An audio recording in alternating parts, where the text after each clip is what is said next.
Welcome sa DRS 2.0. Fresh at nagbabagang happenings ba ang hanap mo? Mapadabarkads man yan o mga trending topics? Pwes, sagutin natin yan.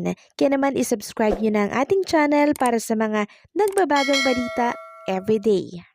So, pag-usapan natin ang tungkol dito sa pagkapikon po sa pagkapikon ni Sen Marcoleta dito kay Vice Ganda. At sinabihan niya nga si Vice Ganda na napakawalang hiya daw. So, nagkakagulo na po sila mga kababayan dito po sa naging biro ni Vice Ganda tungkol sa jet ski na yan. At maging ang mga DDS apektado na din. So talagang pinagtutulungan po nila itong si Vice Ganda. Pero teka muna, no, basahin muna natin itong inilabas na write-ups tungkol dito sa pagkapikon ni Sen Marcoleta dito kay Vice Ganda. Sabi nga dito, inihayag po ni Sen Rodante Marcoleta ang kanyang pagkairita matapos gawing biro ng komedyanteng si Vice Ganda ang kanyang hitsura sa kamakailan lamang nitong concert. Umabot ang pag-alma na ito ni Marcoleta sa isang joint hearing tungkol sa online gambling po sa Senado nitong Huwebes, August 14. Idinawit pa umano ang kanyang pangalan sa concert ni Vice na anyay inisponsoran ng malaking gambling company. So, eto po yung sinabi ni Sen Rodante Marcoleta. Pati ako ay kanyang idinawit. Nagpapatawa po siya. Si Vice Ganda daw. Nakita niya si dating Senador Grace po, natawa po at siguro naging successful siya. Napatawa niya ang senadora. Kwento po ito ni Marcoleta. Bigla niyang sinabi, tingnan niyo yung mukha ni Marcoleta kung matatawa kayo.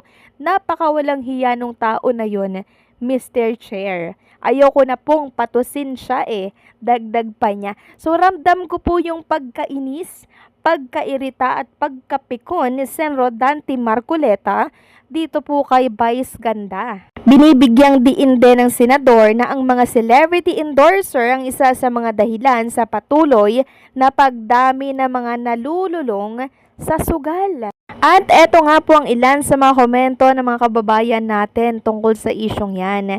Napanood ko sa FB si Senator Riza Ontiveros, ang kinakausap ni Vice dahil tawang-tawa nga ang senadora sa mga jokes sinabi ni Vice na aba at tawang-tawa si Sen Riza.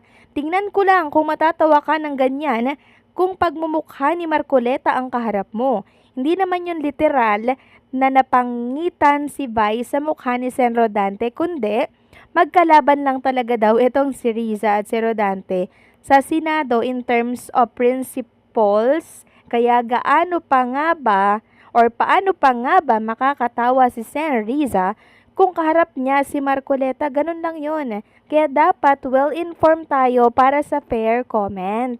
So, ayun naman pala yun mga kababayan, di ba? Hindi naman pala sinabi na pangit si Sen Rodante Marcoleta, di ba? Pero pikon na pikon po si Sen Rodante Marcoleta. At eto pa nga yung ilang mga komento, Mula sa kabilang panig, sana mabigyan ng leksyon daw si Vice Ganda. Sa tuwing may concert siya, imbis na magpasaya, marami ang nadadamay at nasasaktan. Hindi biro ang makasakit ng damdamin, lalo na kung galing mismo sa taong hinahangaan ng marami. Nakalungkot isipin na tila nawawalan na ng respeto sa kapwa. At dahil sa kasikatan, iniisip na pwede nang baliwalain ang dignidad ng ibang tao. So kayo ba mga kababayan, ano po ang say ninyo dito sa pagkapikon po ni Sen Rodante Marcoleta kay Vice Ganda? Please comment down below.